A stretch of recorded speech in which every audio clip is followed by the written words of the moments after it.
ప్రపంచ ప్రజలను భయాభ్రాంతులను చేసి కుటుంబాలకు కుటుంబములే ఆత్మహత్యలు చేసుకునే ఈ ప్రకటనలు ఎందుకురా మీకు? ఎవడు చెప్పాడురా ఇలాంటి తప్పుడు మాటలు మీరు ప్రకటనలు చొప్పిస్తున్నారు ప్రజలకి అని బాధపడేవాడు ఎవడైనా ఈ దేశంలో కానీ ఏ దేశంలోనైనా ఉన్నాడా అండి?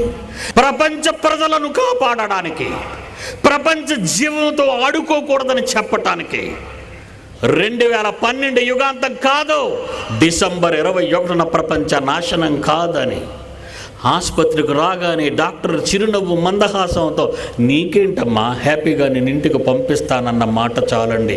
మందు ఇవ్వకముందే వైద్యుడికున్న కనీస జ్ఞానం ఈ మీడియాకు లేదు, ఈ వ్యవస్థకు లేదు. ప్రజలను భయపెట్టి డబ్బు చేసుకుంటున్నారు అంతే. వీళ్ళంతా జ్యోతిష్యం వైపు మళ్ళిస్తున్నారు ప్రజల దృష్టిని. ఆకాశం నక్షత్రాలు చూసి ఏం చెప్తావు నువ్వు? అవి వెలిగివ్వడానికి నా సన్నాసి నీకు. లైట్ని చూపించి నాకు జ్యోతిష్యం చెప్తావేటి? నిజంగా చెప్పించుకునే వాడికి బుద్ధి లేదండి. వీళ్ళకి బుద్ధి లేకపోబట్టి వాళ్ళంతా లైన్లో నిలబడ్డారండి.